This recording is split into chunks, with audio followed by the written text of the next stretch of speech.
I'm going to call this informational meeting of the Sioux Falls City Council to order. It is Tuesday, October 23rd, 2012.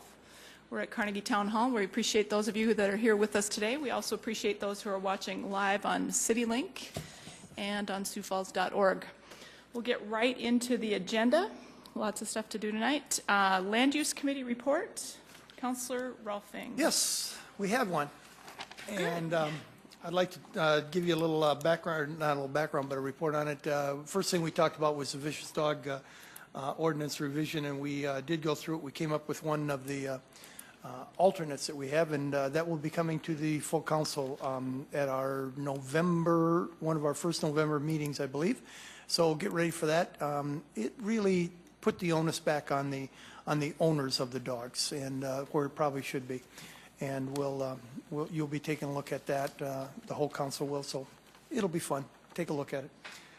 Next thing was public hearing notification. Is Mike Cooper has been working about a year now, I think it is, isn't it, Mike? We've been working with under the new public notice with a sign, as you'll remember, that small sign that he brought in that one time that we're now using. It was about 12 foot high, and no, we're not using that one, but we are doing the 100 feet. And doing the mailing, and it's 300 feet. And we're making a real good attempt now when there is a zoning change to notify the people that are within 300 feet of the property that is going to be changed. Some interesting statistics. There's been over 2,000 mailings that have been put out. They've had a significant amount more calls. And it has increased the attendance at the neighborhood meetings. That's significant because we're also giving these people a chance to speak their minds and tell us what they think and let us know if they're in favor, what the problems are, what they think the problems are, etc. It has increased the number of hours that have been needed to be put in those departments by about 6.5 a month. So significant, sort of, not really, but it's really given a public service. We're out there giving service to the public, and I think that's really significant that we're doing that now, and it's been a good law, or good ordinance, good law. The other one is the shaping Sioux Falls, the zoning ordinance updates. Sam gave us a very good update on that, and we're still a ways from getting all that taken care of. It just takes time. Just takes time, and so we're working on that, and it'll continue to take some time, and they'll get it to us eventually. So, great, thank you. Questions for Councillor Rolfing or other members of the Land Use Committee? Councillor Jamieson. I've got a question on the what I read, I think, in the paper today. Potentially it was today, maybe it was yesterday. Time flies. The 80% vote from the neighbors on the chickens around your house. Was that in today's paper? I have not had a chance to read today's paper. Okay. I get started too early, but I bet that was as part of the urban ag meeting that we held last night. Could you help me with that? Just yes. how does that work? Again, remember that this is not law yet. This is not even close to it. The Urban Agricultural Task Force had a meeting last night, and we just had a working session, and so as part of that, we came up with some rules, if you will, so that will be brought before the whole committee again, trying to come up with an ordinance, and then we will be taking it to open for public comment within the next month or so. One of the things that we did was said that one of the things that we like is that for chickens, and it may be rabbits also, that we look at that 6 number. And if somebody wants to have more than that, that they would have to get approval of 80% of the property owners within 100 feet of their property. So that would give them the opportunity to have more, but they would have to have the property owner's approval. And every 3 years they'd have to get that re-upped, if you will, or if there was a citation issued, they would have to do it again. So we're trying to make it available to people so that if there's a problem, to make sure that the property owners around them have a way to be heard also. Very good. I just didn't want to weigh in at the very end, and I know you're in the process of working through all this stuff. Right. And when I read it, though, I was concerned that potentially you could have a person with a coop of chickens, and I, live next door to them, and I'm the one that's fully impacted by that. But my other neighbors who are lessly impacted could all vote and override me, the only homeowner who would be significantly impacted. And I guess it's just a little concerning that could ever happen, because it doesn't seem like maybe what we should want to have done. Anyway, I just wanted to throw up a little red flag, if anything, and air it now versus at the last minute. We drew it up on the board. There's got to be at least three neighbors that are touching your property directly within that 100 feet, so there should be at least 3. And if it's that bad, you would think that all 3 of them would be in favor of that. And whatever the number, the maximum number would be about 12. And so 3 and 12 would not hit. That would mean that the 80% would not be able to be hit. Be hit. So hopefully that's the kind of thing that's been taken care of. Okay, thanks. Question then, Councilor Rolfing, if I could. How wide Yeah. are our lots? We assumed about a 70 feet wide lot Okay. And is the 100 feet from the coop itself or from my front door? from any place on the lot, from the lot line. Cool. Good, thank you. Any other questions for Councilor Rolfing or the land use group?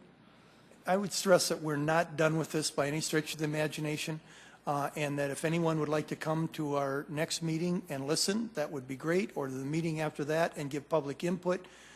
We should, after the next meeting, have some sort of an ordinance put together, and we get some great public input. We really do. And a lot of times when we get it, it makes perfect sense, and we've missed something, and we're very happy to have that public input. Good. Truly Did you have grassroots. something? No, I was just going to ask timeline if you did have. We're hoping to have something to you before the end of the year. Oh, great, yes, go Well, ahead. then I do have another question. Are you getting a broad range of opponents and proponents, or? We're probably getting more proponents than we are opponents, but we do have a broad range on our committee of both. So we're getting it from that standpoint, we're getting it both ways. Okay, thank you. Good. Any other questions for Councilor Rolfing? Good. Thank you for your report. It's exciting. City Council open discussion. Any items for that topic? Councilor Entman. One thing, on November 6th, the first meeting in November, I will be out of town on business and will not be at that meeting. Thank you. Other items for open discussion? Okay. Last call. All right, we'll start with our presentations then. We'll start with the monthly Event Center project update. Mark Cotter's going to open the program. Good afternoon, Council Chair and Council members. The first will show you a picture of the live webcam, and this is the activity that's happening on the site. At this point, there's also a hot button right on the cover page of the city's website. You can go directly to this website. But there's essentially, as you look, there's a number of excavators working. There's 2 pile installation crews. Those are essentially the cranes. The crew that's working closest to this fence is a local underground crew putting in utilities. And then Pesca Construction is working near some of those white pickups. They're putting in some pile cap foundations. So a lot of work happening on the site, but I think you can see Mortensen does a really good job of organizing where each subcontractor can work and work safely, but also that the site is very well organized and clean. So when you start to see spoil piles start to build up, they call and have Soak Up Construction come in and clean those up. So it's a very clean and safe site. Okay, let me get started with a couple of slides to give you the construction update for the month. Get this working.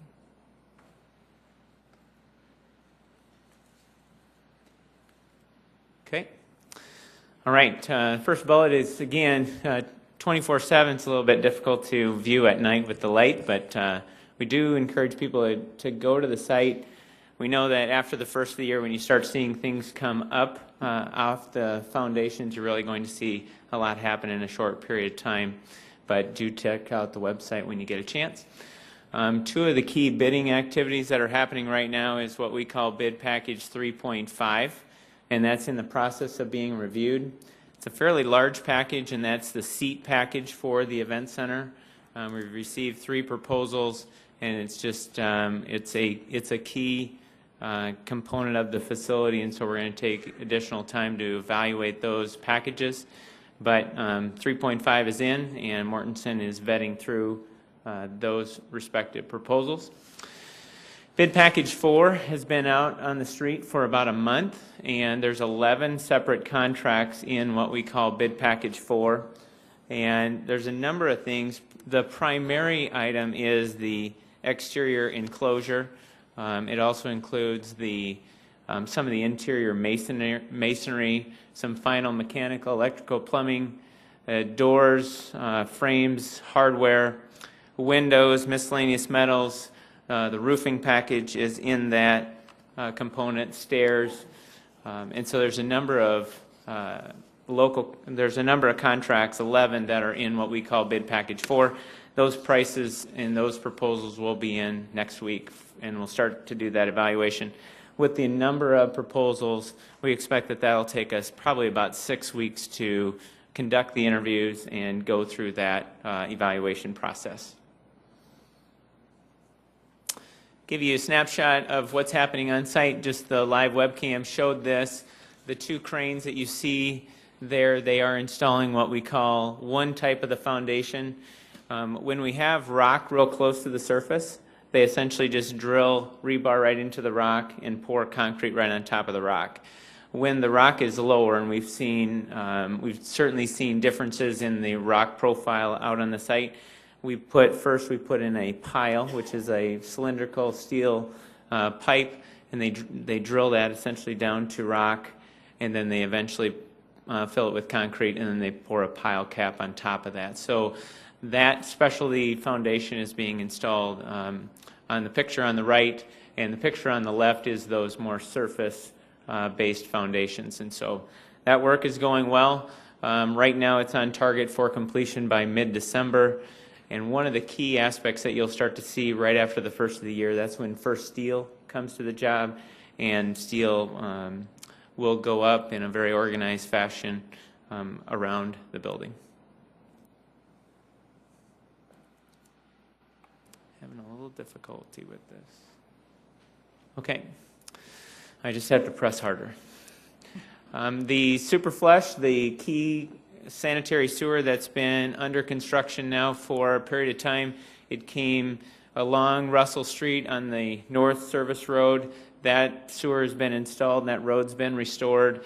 Last week we went across the westbound lanes of Russell Street. This week we're crossing the eastbound lanes, and so it's progressing well. It's progressing on schedule. Very well coordinated. There's a substantial amount of rock that you can see in that picture, those ledges, and so very good coordination. The detours have been working very good, and so that work is on pace to be completed in the very near future. Once we get past and through Russell Street, then there's some work to do in the Sheridan parking lot, and then essentially that project is effectively done. So it's going really well. Next slide. And then last, just a really nice celebration last week with the coordination with the Parks Department and Mary and Marty McCart for really bringing a really good design that fits the park, but also a good complement for parking for the new event center. It's already been used by a couple of events and provides an additional 360 spaces of parking close to the event center for overflow parking. So it was a great event on site, and I know a number of you had the opportunity to attend. So next slide. All right, that's my update on the construction. I'll turn it over now to Director Turbach for the financial update. Thank you. Madam Chair, do we Yes. ask questions now, or do we? Let's wait till the end. Wait till the end? Thank you. Good afternoon. Tracy Turback with the Finance Office. This is our financial summary slide. This has been updated through September 30th. And of course, the top segment on the project funding sources really hasn't changed. The amounts are the same as what you saw a month ago. We have executed that second bond sale, and I'll touch on that and elaborate more on that in just a minute. Last month, of course, you recall we added a line for the $2 million in private funding for the project that will come from the Sanford Health donation pursuant to the naming rights agreement that the council approved in August. So the total project funding remains at $117 million. The project expenditures, to this point, or through September, we've spent about $4.6 million, or about 4% of the total project funding. Again, the largest area of costs are for the professional fees, which are primarily comprised of architectural fees, but there are other legal fees and some additional engineering costs included in those professional fees as well. For the month of September, there was just slightly over $500,000 expended on the project. Now, I mentioned the second bond sale. We did execute that bond sale last week. Our financial consultant, PFM, obtained competitive bids on Thursday last week, October 18th. These were very highly rated bonds. We did have the bonds rated again by both Moody's Investor Services and Standard & Poor's. Moody's rated the bonds AA2, which is the same rating we received in the spring when we sold the previous issue, and Standard & Poor's rated these bonds as AA-, which is again the same rating that they assigned to our bonds in the spring. Both firms reaffirmed their rating on the prior bond issues, so certainly reflects very highly, I think, of the city's financial condition and the strength of our local economy. This second sale, of course, is, as we've planned all along, will be repaid by second penny sales tax revenues. And this does raise the remaining $12.5 million of public funds required for the project. Some of the things that the rating agencies mentioned as in their reports that they issue that were important considerations in their view as to how they rated the bonds were first of all, our stable local economy with a low unemployment rate and a growing population. They also commented and recognized the large tax base, the fact that Sioux Falls serves as a regional hub, not just for our residents, but for up to 750,000 people in this area that were a major draw, and that certainly strengthens our tax base here locally. Positive growth in sales tax revenues, good strong debt service coverage on our debt service payments, and then of course the cash funded debt service reserve fund that's typical in revenue bond issues like this certainly serves to strengthen the credit. The second issue has final maturities in 2023, so it's essentially an 11-year issue. And that did have that shorter term does have a major impact on the rate that we were able to achieve. The shorter the term, the lower the interest rate we will get. It's not unlike a mortgage. A 30-year mortgage will typically carry a significantly higher rate than a 15-year mortgage, and it's no different really when selling municipal bonds. We did receive bids from 5 underwriting firms. The high bid was 2.29%, so that even the high bid was quite an attractive rate. The best bid came from Robert W. Baird and Company with an overall true interest cost rate of 1.87%, and that's just nothing short of phenomenal in my opinion. Robert W. Baird, that name probably sounds familiar to you. That was also the lead underwriter that purchased the bonds in the spring. They were leading, this time, a syndicate of 21 underwriting firms, so those 21 firms will share in that bond issue and turn around and resell those bonds to investors. So just really a outstanding result on this second and final bond sale for this project. I could not could not be happier with the 1.87% interest rate. I don't think any of us going into this a year and a half ago, or when I started this process of putting together the financial package for this project, never dreamed that we see those kinds of interest rates. That bond sale does constitute kind of the final piece of the financing package for the upfront costs for the project. And I thought it would be appropriate to step back and recap kind of where we stand with our financing package for the project. About a year and a half ago, when we started to develop the plan to finance the Event Center project, we set out 4 primary goals relative to the financing. The first 3 of those 4 goals really address the upfront, pretty much exclusively the upfront cost of designing and constructing the facility. And goal number 1 was to have no tax increase for the project, and that was really kind of broader than that. It was we wanted to have no new taxes implemented, no increase to existing taxes. We wanted to avoid using any property tax revenues for the project. We wanted to avoid using any of our general first penny sales tax dollars for the project, and in fact use no general fund revenues at all. And the bottom line really was, the goal was to develop the financing for this project so that the taxpayers would not pay any more to achieve this project than what they're already paying. And we can absolutely say that goal has been accomplished now that the financing package is complete. The second goal was to minimize the impact on other capital projects. That was a concern, I think, not certainly of the council, but as well a number of members of the public were concerned that financing for this project would detract from other capital needs of the city. The capital plan that we're in the process of executing currently, which was adopted last year by the City Council, did in fact increase the investments in streets, parks, and other capital areas or capital needs of the city. And the capital plan that the council approved last month that will begin executing in 2013 further increase those investments in streets, parks, libraries, fire stations, and all the various capital needs of the city. So I can confidently say that the goal number 2 has also been accomplished.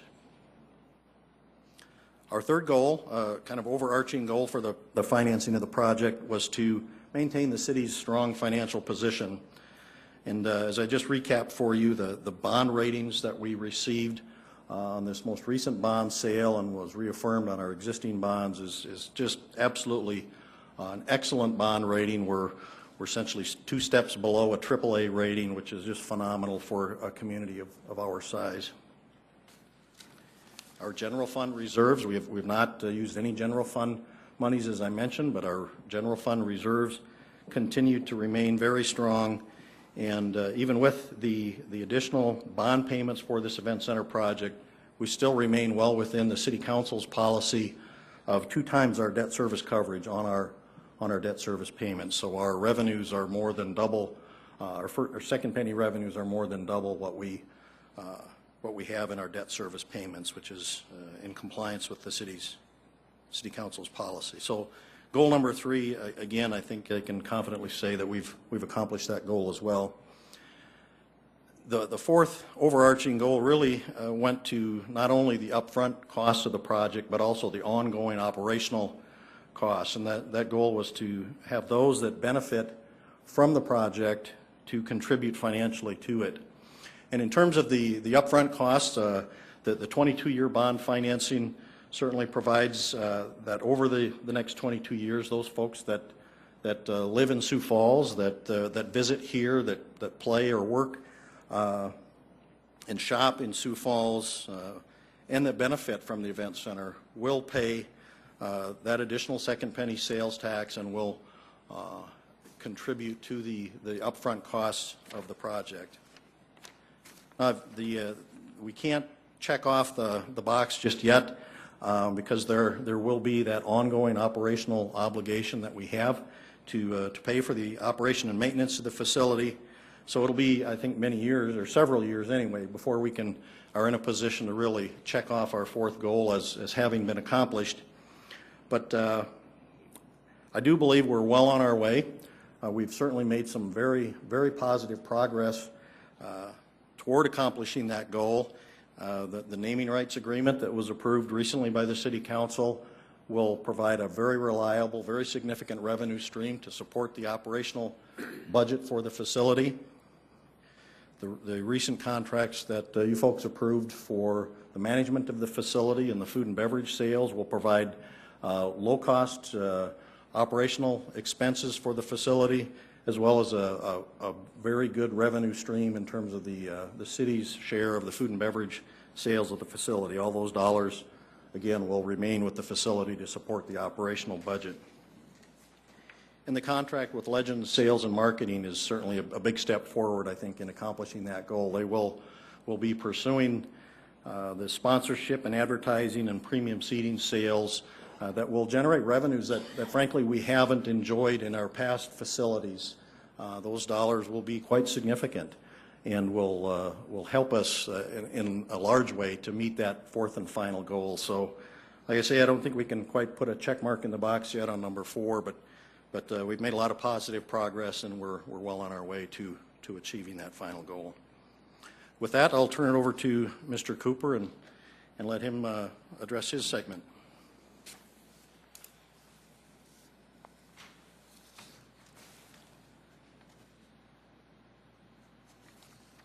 Good afternoon, Mike Cooper, Planning and Building Services. I'm going to touch on 3 areas this afternoon. First of all, I want to give you an update on our management agreements. And again, we appreciate the support that we receive from the council of working through this process of getting those 2 agreements finalized.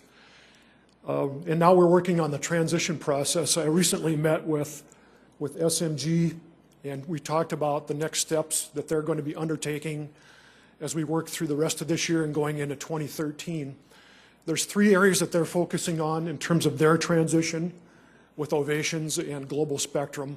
First of all, the staffing, of identifying what additional staffing changes need to be made before the end of the year.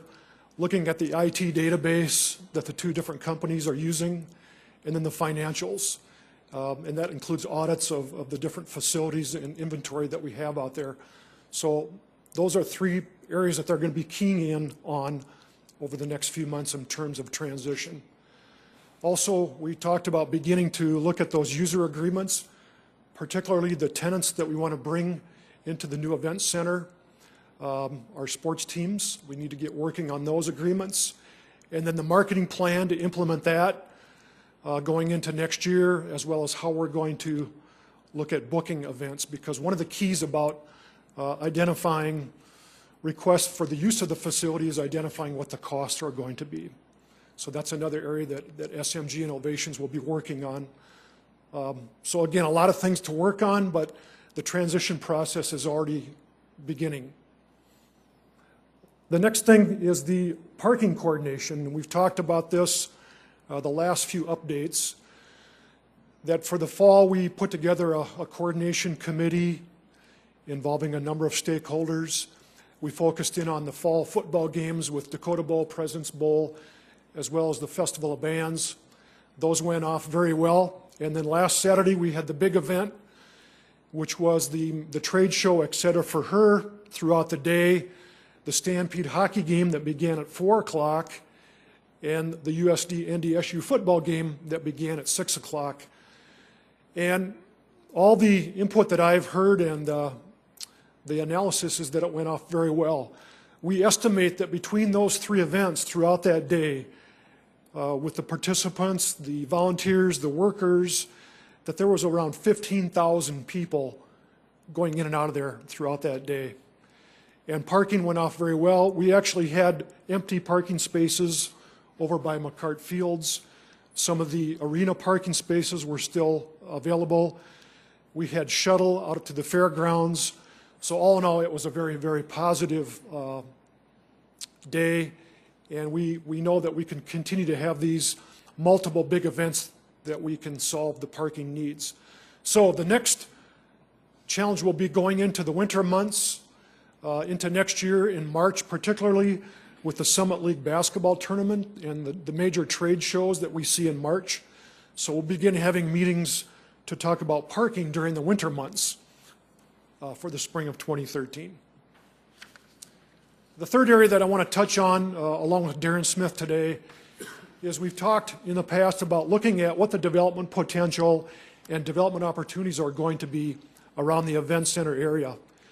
And we know that as we began talking about the economic impact, not only from activities that would occur on site, but also what type of economic development impact we could see around the event center area. We thought it was important that we began proactively looking at what those opportunities are. This morning we held a press conference to roll out in a little bit more detail some of those findings, because we knew that today our time was going to be a little more restricted. So we're going to share again, going through this fairly quickly this afternoon with you. So first of all, we looked at identifying kind of the impact area. And in yellow, we've identified about a 12 square mile area that's kind of defined by the Sioux Falls Regional Airport along Minnesota Avenue. We have the Sanford Sports Complex up along Westport. We have Elmwood Golf Course along the west side of Russell Street. And then what we've identified here are the Sports and Entertainment Complex, the Denny Sanford Premier Center, Howard Wood Field, and Sioux Falls Baseball Stadium. So as we began to look at how we could market this area in the future, we thought we could come up with a name of a sports and entertainment district. The purpose of looking at this is to facilitate development in this area. The idea was to bring property owners and developers together, help us identify development resources and potential, and then from there we could maximize the opportunities for economic development resulting from not only our investment, but also from the private sector investment. So in terms of some of the background information that we put together, some of the demographics that we thought was kind of interesting of looking at this whole northwest area. We believe that this is going to be a really key growth area for the city of Sioux Falls going into the future. And this chart was one attempt to kind of put this in metrics of a comparison of where we're at today, where we could be 25 years from now, as well as a comparison of the southwest area. So at the top of this chart, what we're trying to show is if you put a point on a map at 60th Street North and Interstate 29, and you drew a 3-mile circle around that point, which would include the study area, as well as a significant amount of land on the west side of Interstate 29. Look at those demographics in 2010 and compared as to what they would be in 2035. And so what we are showing is that over the next 25 years, the potential in what we're calling this northwest growth area would be over a 300% increase in total population, 76% increase in total employment, and over a 400% increase in total households. And again, that 3-mile circle includes land on the east and the west sides of Interstate 29. So this is really going to be a key area for us to focus in on. And with the event center and other development, it's going to be even more attractive, as we've heard from the folks that we've talked to. A key part of that development potential is looking at infrastructure. Transportation improvements are always one that we get asked about by developers. So as we looked at our north-south streets, starting at Interstate 29, we have a lot of those improvements completed. Westport Avenue will be development driven. Right now it's a 2-lane rural section road. As we see more development up in that area, that will key us when we need to expand the driving lanes up there. West Avenue, we're completing those improvements. And then Minnesota Avenue, one of the interesting things that we're working on is called streetscaping. And that's working with the Airport Authority to continue what they've already started in terms of landscaping and signage, and going all the way towards downtown along Minnesota Avenue to make that a lot more attractive driving corridor. We'll be working not only with the Airport Authority, but also with the Convention and Visitors Bureau to look at how we can make that a more attractive corridor. And then in terms of the east-west streets, a big one that we heard from the neighborhood and others is Madison Street. Right now we have some traffic challenges throughout the day along there. So we've identified in our capital improvement program from Western Avenue going west all the way to Kiwanis Avenue, areas that we can restripe, widen, and or reconstruct Madison Street to help with the traffic flow and traffic capacity there. Russell Street will be redone in 2013 and 2014, going from 4 lanes to 6 lanes, and that will also include some streetscaping and landscaping from just west of Minnesota Avenue, including replacement of the bridges over the Big Sioux River. Another area that's key for us is 60th Street North. We've looked at that whole corridor for some time in studying that with the Department of Transportation. We know that that's another major concern right now for commuter traffic in the morning and evening. And if we're going to see even more economic development and growth in this northwest area, we know that we need to enhance that area.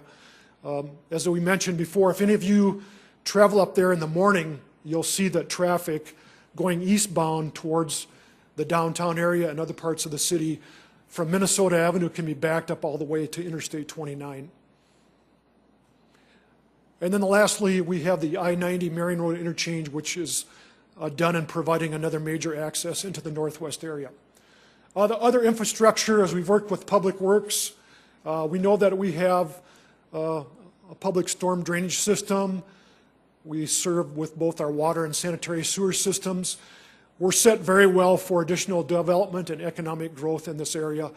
And so as we look at public facilities in and around this area, we have parks, we have fire stations, we have other public services that would be needed to accommodate development.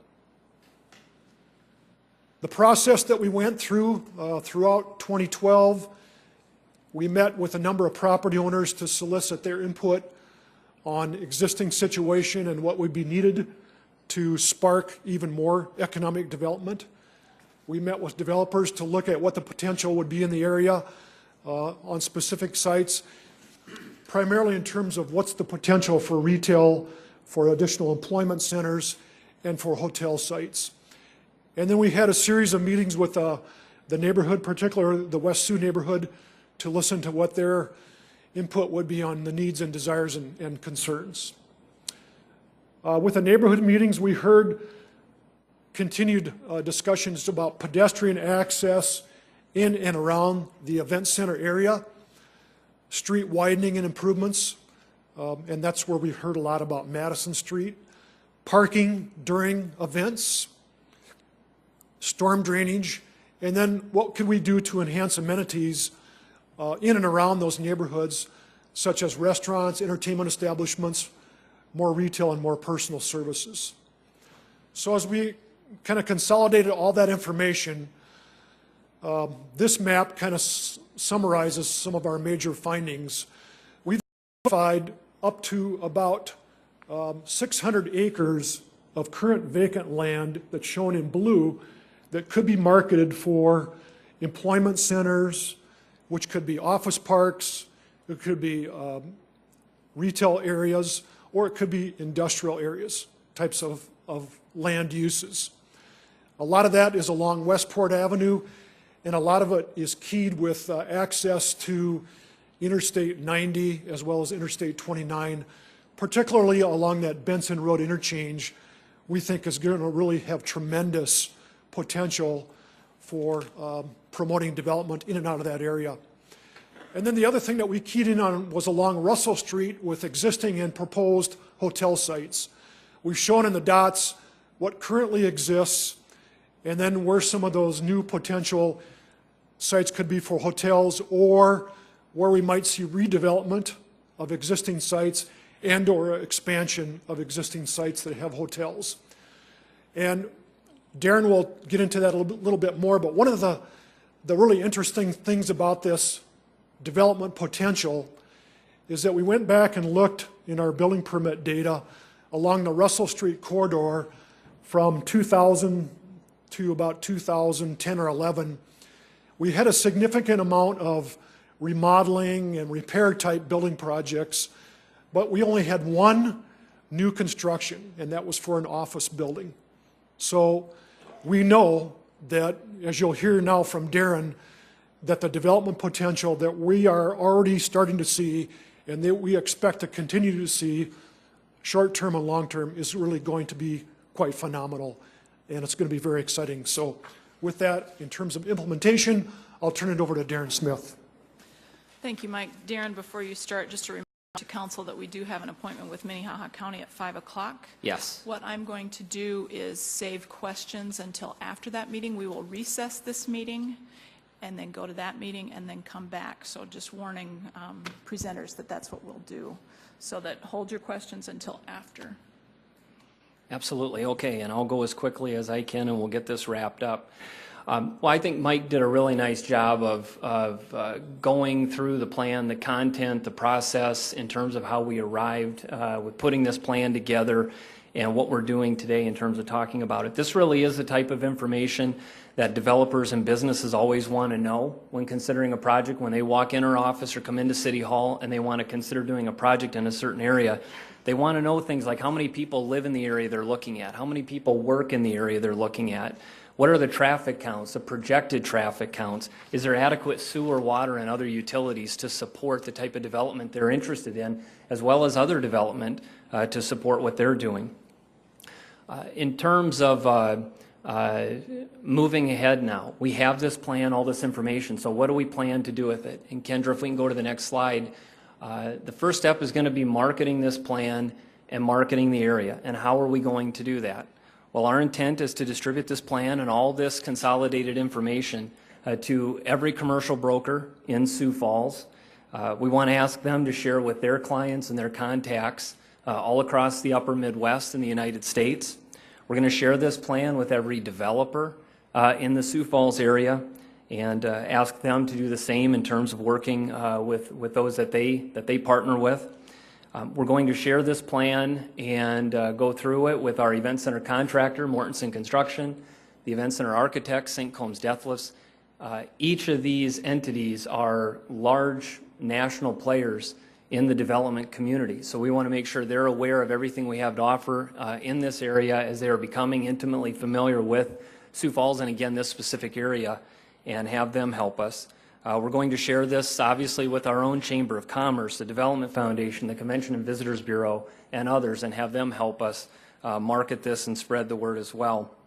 And lastly, the plan will be found on multiple places online, starting, of course, with our own city website, siouxfalls.org, and you can find it today, not only the plan, but also the presentation. And it'll be found in multiple places online going forward as we try to use the internet to help market this plan and, again, economic development in this area. Bringing developers and property owners together. This is probably the single most important thing that we will do as a city in terms of all this information we collected is wonderful, but really the most important thing we can do is bring developers and property owners together and facilitate those discussions and let them do their thing.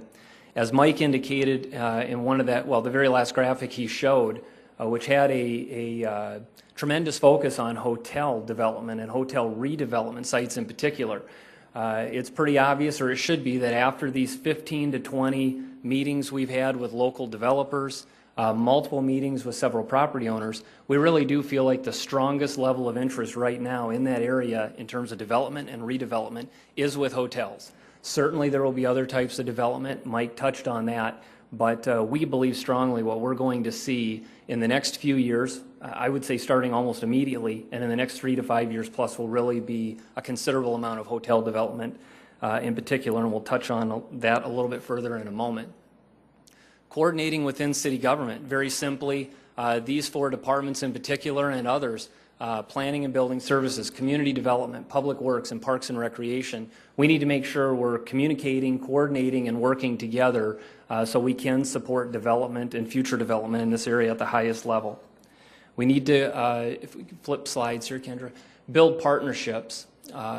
Again, the Chamber of Commerce, Development Foundation, CVB, but also downtown Sioux Falls, Sioux Falls Regional Airport, and others that have a stake in seeing this area and our community develop and how we can work together. We'll be doing that. Touching on development incentives, that's always a question. And I can tell you questions about TIF, tax increment financing, property tax abatement, sales tax rebate, those various types of development incentives we've had. We've had several questions about those as we met with developers and others. And I can tell you, certainly, we will consider those on a project-by-project basis, just like we do now in our community. If there's a need or a special opportunity, certainly that's something we'd look at supporting and bringing forward to the City Council. Our goal at the end of the day with all of this really is to maximize economic development in this area. Let's be honest, the public has made a considerable investment in this area over the years. They're making yet another one. The private sector has made a considerable investment. They're continuing to. It really is an obligation we have to make sure that we're doing everything we can to see these investments realize their potential and gain the greatest return on those investments. So why are we so optimistic about development in this area? And we are. We're very optimistic. Well, for starters, development projects are already beginning to occur, and I'm going to touch on those in just a second. And interest is rising. The feedback from developers and property owners we've had that I mentioned a moment ago, it's real and it's strong. And we're anxious to really start bringing these groups together on a more regular basis going forward and see development take place. To touch on just a few specific developments, again, already taking place, multi-million-dollar 80-room Fairfield Inn and Suites is already under construction on the Sanford Sports Complex. They broke ground this fall. They plan on opening in 2013, next year.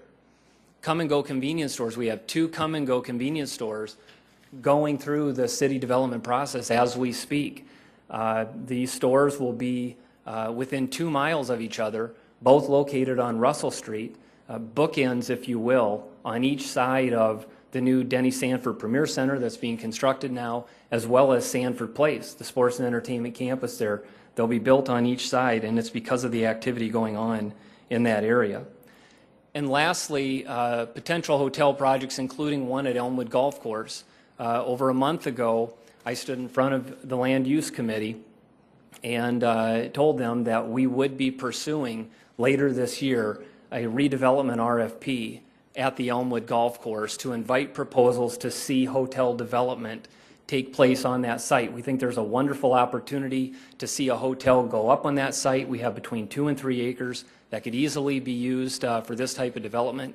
It will enhance an already great golf course, the golfer experience, and it will enhance and contribute to everything going on in this larger area. We plan to issue that RFP in the coming weeks, and you'll be seeing a press release actually in a few days about soil borings and environmental testing that will start.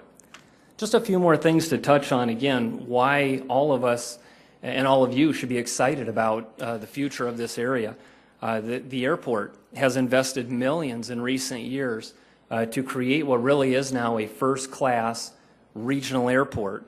They're setting records, set records in 2011. They're breaking those records this year in terms of boardings and deplanements. It's one of the anchor facilities in this region. The public, as you know, is investing more than $100 million as we speak in the new Denny Sanford Premier Center. Sanford Health is investing tens of millions of dollars to build the Sanford Sports Complex. It will be the premier sports complex in the upper Midwest, and it'll draw more than 1 million people annually to that site to participate and to watch others who are participating, and that brings them into our community and into this district. And of course, the city will continue to invest in critical infrastructure in this area to make sure that future development can occur. So in closing, we believe this area that we are calling the Sioux Falls Sports and Entertainment District will look dramatically different in the next 5 to 10 years. And we're going to do everything we can to see that happen. And it will generate tens, if not hundreds of millions of dollars in economic development and economic impact for our community. And that concludes the slides we have on the Sports and Entertainment District plan. And then the final slide I had before we invite the mayor up is to invite all of you as well as the public to an event that we are having on Tuesday, October 30th 7:30 in the morning. We'll have you out by 8:30 or shortly thereafter. It's at the Orpheum Theater, and we're doing two things that morning. First is to unveil the latest renderings of the event center. As the design process is advancing, we want to show the latest renderings. We think that'll get the community and others excited. And lastly, we want to formally introduce the Legend Sales and Marketing team that all of you know well. We want to introduce them to the community and talk to the public as well as our business and community leaders about the timeline for sponsorship opportunities, the sale of suites, loge boxes, and club seating. So I hope you can join us for that. And with that, I think we'll invite the mayor up to close us out. 3 minutes. Councilor Urbanbach, thanks again for the invitation today. We certainly appreciate it. It's been a very, very productive month, as you folks can tell.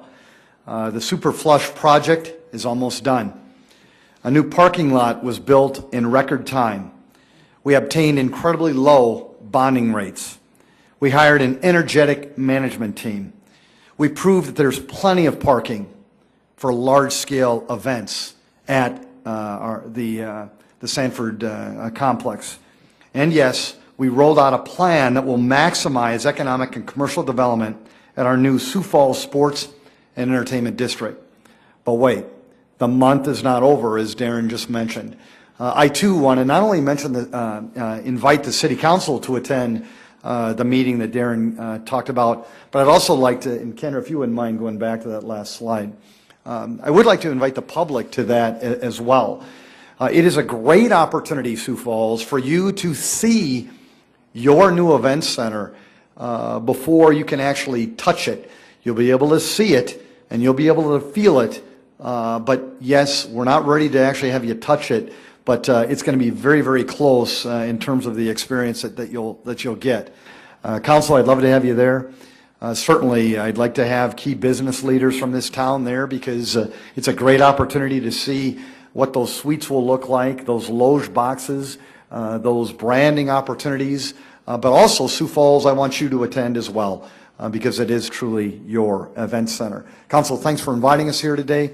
We appreciate it, and we're certainly looking forward to being back on November 27th at 4 p.m. To tell you even more exciting news about your event center. Councilor Urbanbach, as always, thank you for your patience. Thank you, Mr. Mayor. I appreciate all the presenters being here.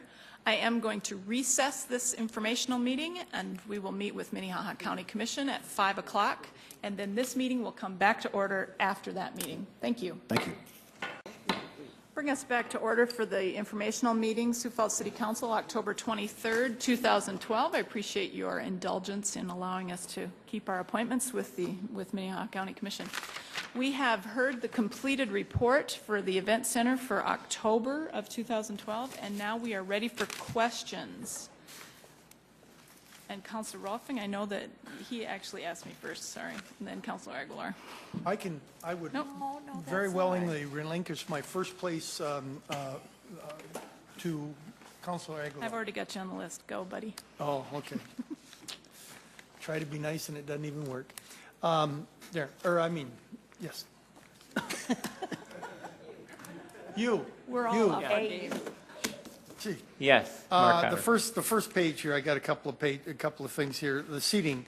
Do you anticipate that to be a Sioux Falls contract, or is that going to be that's probably one of those that's going to have to go out, right? That will go out. There's no seating manufacturers in the state of South Dakota, and so we're evaluating those 3 proposals. The second one, the 4 bids on the enclosure masonry, windows and doors and things like that, that's probably one that could stay somewhat in Sioux Falls. Yes, I'll let Jason respond to the first, and then he can respond to the second one. Just to back up a minute on the seating package. Okay. The manufacturing will be done outside the state because the 3 manufacturers that proposed on the project are not within the state of South Dakota.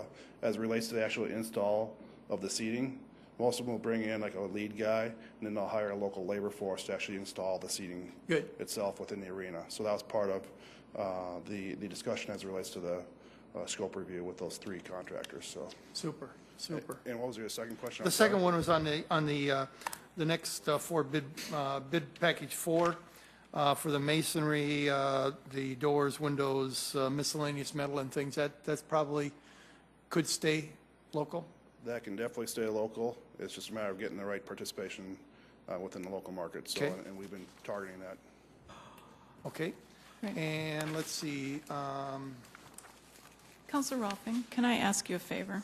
yes. Counselor Aguilar asked me this question on the side, and as in the interest of letting everybody get their first jab in, can I ask you to stick to 2 questions and then we'll come back? Is that all right? You know, if you'd have said that in the first, I would I very know. happily have said that, but apologize. I will relinquish. All right, you're awesome. Thank you so much. Counselor Aguilar, jump on 2 questions and we'll come back. My first question's for Tracy. Do we have an estimate of what our total on professional fees will be? The total, The within the total amount. budget? I mean, do we have in the budget what we project the total professional fees will be? We do. I don't have that number with me. I don't know if anybody else has that. I know it was in the soft costs were identified in the original budget, project budget that you saw some time ago. I just can't recall off the top of my head what that number is. We can certainly follow up with that and get that for you. That would be great. And so, but you feel that we are at this point within budget and, Yeah, that is within budget. The entire project is and will be within budget.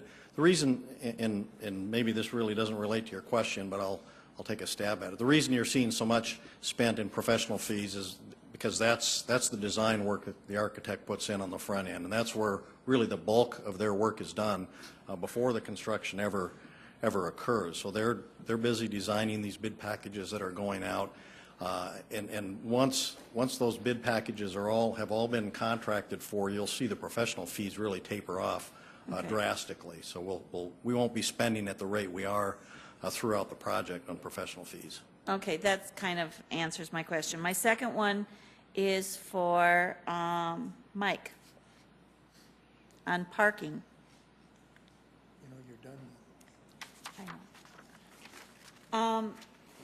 Do we see before the finish of the center itself an improvement as far as parking? And I go back to, I don't know if we've come into agreement yet. The last time I recall with the Sheraton, I thought that there were still some negotiations going on with them.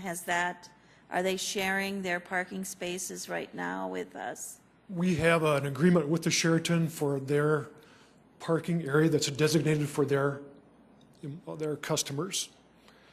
And then we also have in the back an area that can be used jointly depending on the type of event.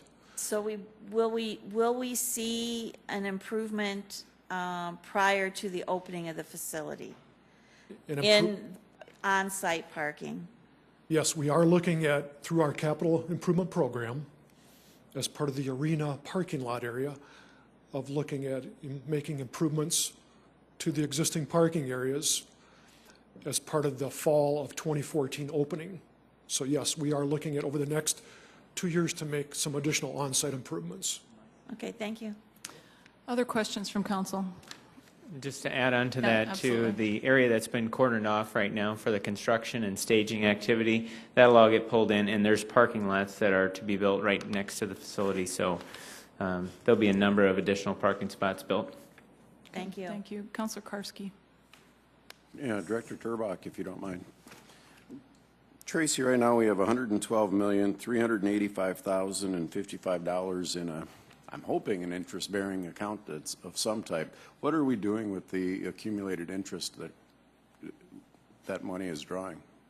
And you are correct, the proceeds of the bonds are held by a trustee, which the City of Sioux Falls uses the First National Bank as a trustee. And so those dollars are invested, and the interest that accumulates on the debt service reserve fund, those dollars will go into the fund that will actually make the payment. So the interest earned on the debt service reserve goes to reduce the amount of sales tax dollars that we have to put into the bond repayments, the principal and interest payments. So that helps defray the impact to the city's sales tax budget. The interest that's accumulating on There's a separate fund that holds the construction dollars, the dollars that will actually be the 114.5 million ultimately that we'll have in bond proceeds for project cost is also invested. Now, we've got to be a little more careful about that because we know we're going to be spending that down, so we can't invest it as aggressively as we might some of the other funds. But those dollars will accumulate in the construction fund. Eventually, they will also be transferred to the bond fund to make principal and interest payments. So prepaying principal in a sense? Well, it's reducing the amount ultimately that taxes will have to be used to make those payments. Okay. The principal and interest the amount of the payments is pretty well fixed now that the bonds have been sold and the debt service payment schedules are established. So we won't use those dollars necessarily to prepay those, but it will mitigate the impact to the city's sales tax revenue stream. We're using interest to pay interest. Exactly. Yeah. Okay. Thank you. Okay, other questions from council? Councilor Entman. Tracy, I do have another question for you, too. Sorry. I just wanted to, I keep coming back to the naming rights, and of course, the deal that the naming rights group put together gives us about $800,000 a year that goes to the operational costs of the facility, correct? $750 a year will go right from strictly from the naming rights. And that goes right to the operational costs. Yeah. And then the additional naming rights that we have coming in yet to be sold, that we are going to be out there really pounding the ground on to get the best deal we can. We have absolutely no idea really at this point in time what we are hoping to be able to raise, but all of those funds that we get into down the road are also going to go off to offset those operational costs, correct? That's correct. That was part of the calculated strategy when we put together the overall financing plan, was to, because there was, and rightly so, a significant issue to deal with in terms of the ongoing operational and maintenance costs of this facility, and to target the naming rights revenues, the revenues from sponsorships, from suite leases and loge boxes and club seats, food and beverage sales. All of those revenues that we'll be generating are going to be targeted for the operation and maintenance costs for the facility to improve the likelihood that we will be operating in the black. Great. Thank you very much. Good, thank you. Other questions from council? Councilor Staggers. Yes, Mark?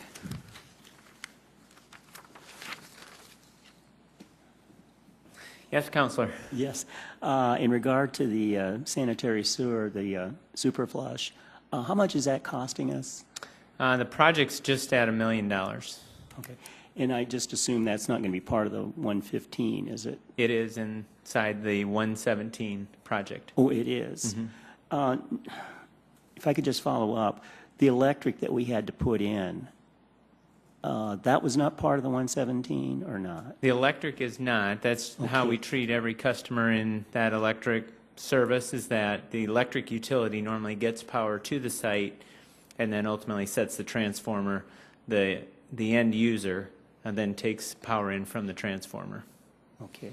So different utilities, different approach based on how we serve. The sanitary sewer serves multiple customers all along that route, and ultimately but that was critical in that respect for serving that complex. Okay, so $1 million then, once again. Yes, on the sanitary sewer, and that's included in the 117. Okay. Okay. Yep. Other questions from council? If I could also ask a question of Mike. Just one more, and then, because we're going to try to get everybody 2 questions, and then we'll come back.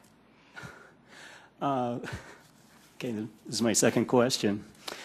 Mike, you mentioned about user agreements, starting to transition and negotiate that. These user agreements that we're going to be talking about, that also includes the arena or just the event center? It includes the primary ones that we're going to begin working on with SMG would be the Storm football team and the Stampede hockey team. And both of those teams will continue to use the arena, but we anticipate that with the new Denny Sanford Premier Center that they will move over into that facility once it's completed. Okay, thank you.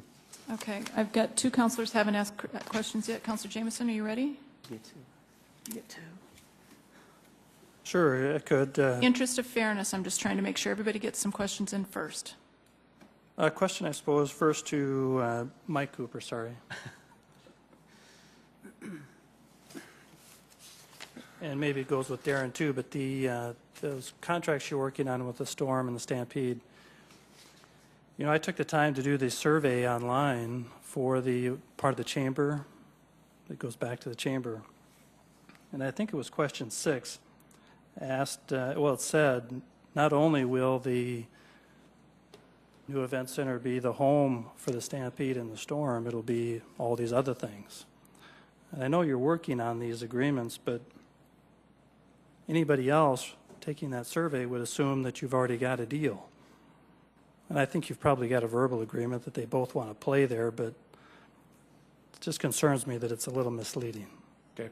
And as you know, we've worked with them, even going through the building design and have discussions with them all along. And we certainly don't have any indication that they're not going to play in those new facilities. I think they recognize, but yeah, there's not an official signed agreement for the event center at this time. But we kept saying that we want to get our facility manager contract done first, and so now we're going to be working on the next step. That's one of their responsibilities.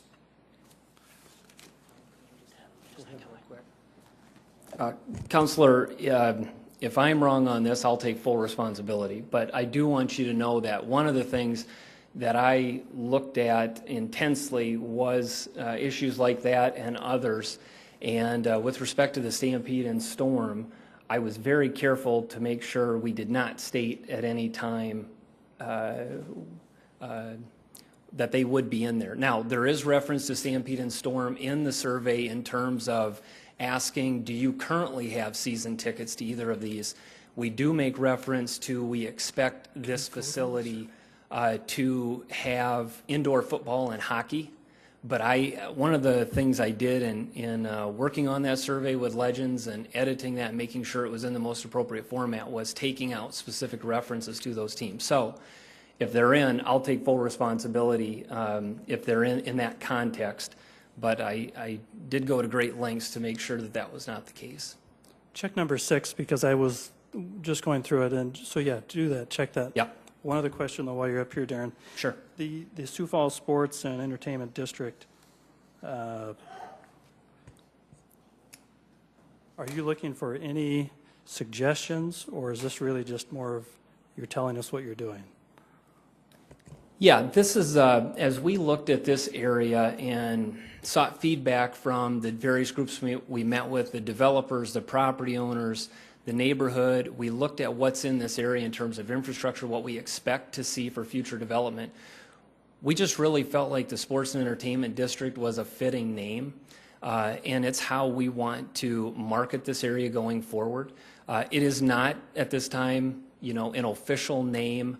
I think there is a process in place where you can come forward, and the city has done that in the past from time to time and officially name certain areas. And I think that's something we may want to do going forward. But there's also plenty of examples of areas in town that became known for something or as something. And it is unofficial, but it sticks, and it's a good way to market the area. And we just really felt like the area needed that, and we felt this was fitting.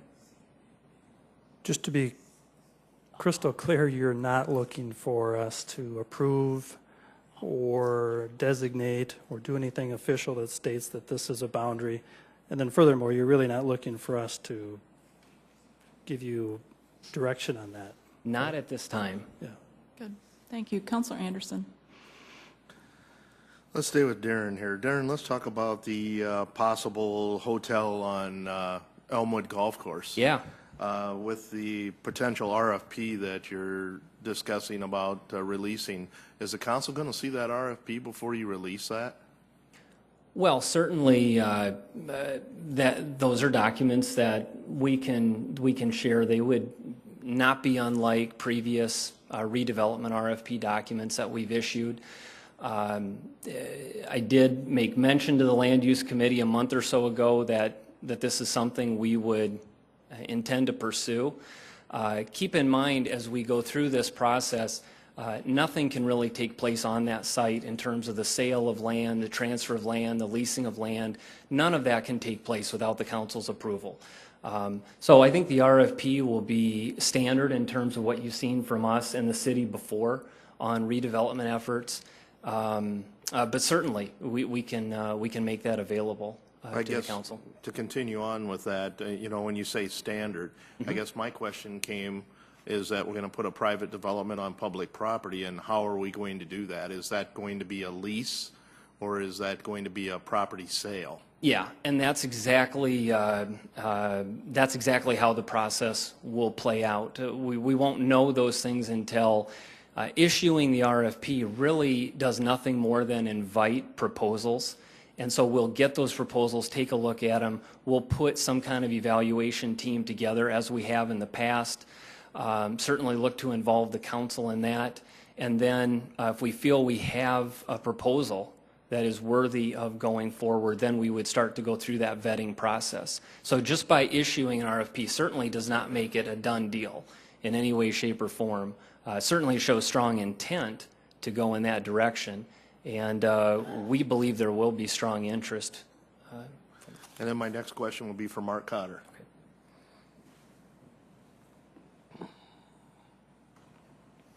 Yes, Councilor. Mark, in the neighborhood meetings, one of the things that was brought up was improvements to Madison Street, probably between Western and Kiwanis is probably what I see. Mm-hmm. What are some of the improvements that we're looking at? Widening that street, you know, creating a better corridor there? Probably one of the key things, there's two areas to really focus on to make improvements.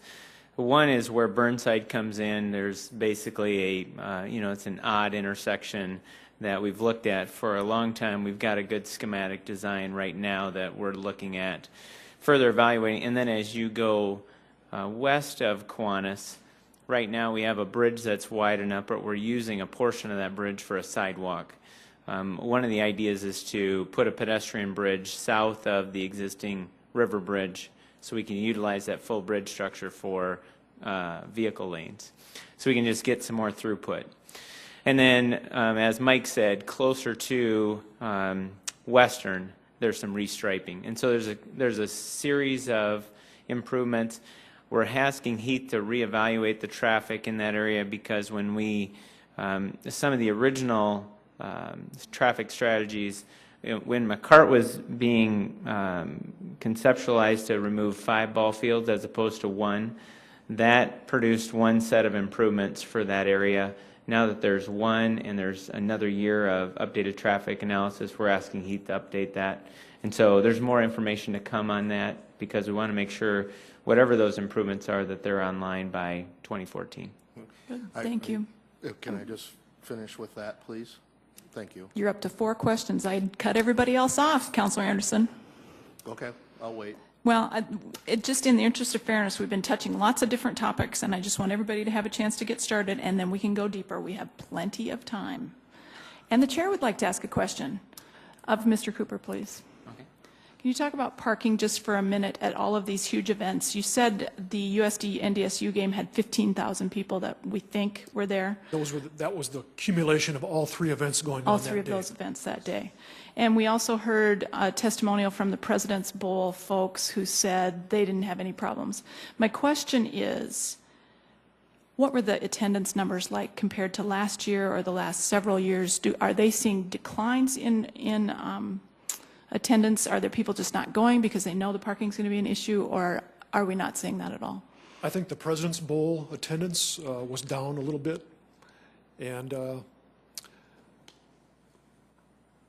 but in terms of the event that we had this Saturday, I mean, that's the first time we've held that event. So, you know, there was not a capacity crowd within the Howard Wood Stadium, but again, we had parking that was not occupied around the area that we think we could have accommodated even more people if they had shown up.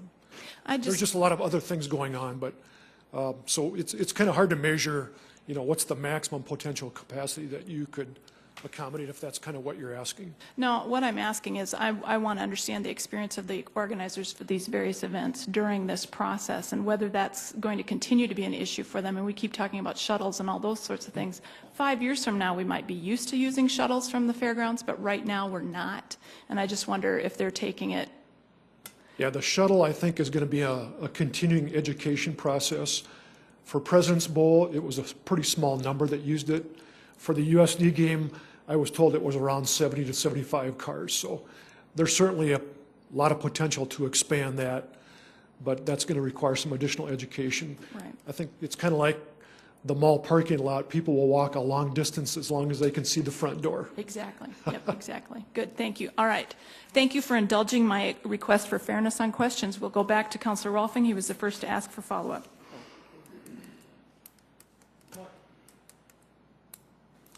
Just a couple of follow-ups. On the rock underneath, the granite underneath, how far down are we finding that? I guess my question is, was there a chance, you know, that we could have dug down a little bit and buried this thing a little bit farther in the ground? No, it's there's one valley that goes through it, but we're seeing rock at, you know, as shallow as 3 feet. We're seeing rock as deep as 50, 55 feet. And so it's not uniform. And so to have something uniform to actually sink the bowl would have been extensive rock removal. Yeah, that would have been fun, but other than that, yeah. Yeah.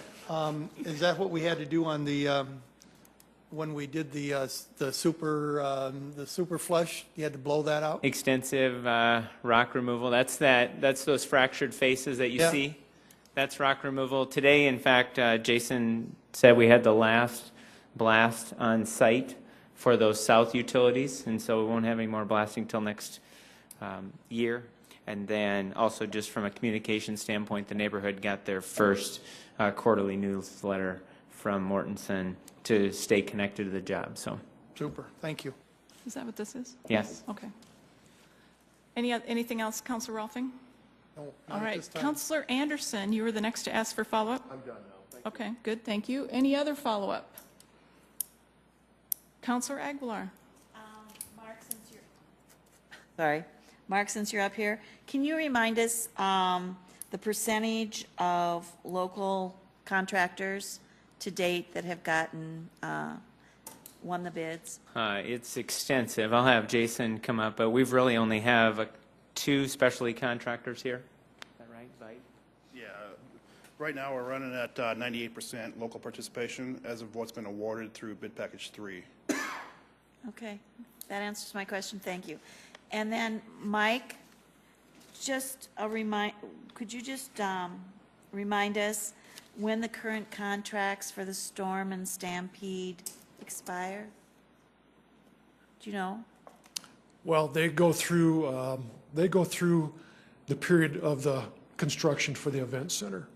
Through 2014? Yeah, I don't remember the exact completion. I'll have to check that and I can email that to you. Okay, thank you. So what we would be working on is that once those contracts, we want to have them in the new building. That's kind of our goal, is to work with them. Yep, the timeline. Thank you. Other follow-up questions from council? Okay. I do have one more question regarding seating. I don't like to nitpick, but I have sat in some really bad seats in some interesting arenas around the country. And Mark, can you talk to us about what your expectations are for the seating package? I don't like my knees in my nose. That's my deal. Well, first of all, we've taken delivery of the different seat manufacturers and tested them, because when we went to look at several facilities, you can certainly tell ones that are comfortable, you can tell ones that feel like they're plastic, you can tell ones that feel they're too narrow, and so we think we've selected a good width. We've expected a high quality fabric. The 3 proposals that we received, all 3 really produce a good seat. The other component is the telescopics that they are on in the lower parts, closer to either the ice or the court. And so that's the evaluation. So we feel like the quality of the seats will be good, because we've sat in a number of them and they've been spec'd to a high quality. Now, and the width various, whether it's a club seat, a regular admission seat, or a suite seat. They're all at different levels and different widths. But there's been as much attention to it because we too want to have a very comfortable seat that is also easy to maintain. Great. Okay. Thank you. Other follow-up questions from council? Okay. Appreciate you all hanging with us. I appreciate you allowing us to ask these extra questions. This has been important. Anything else for the informational meeting for the business of the council? A reminder that there are no council meetings next week, Tuesday. There are other things going on. With that, this meeting is adjourned.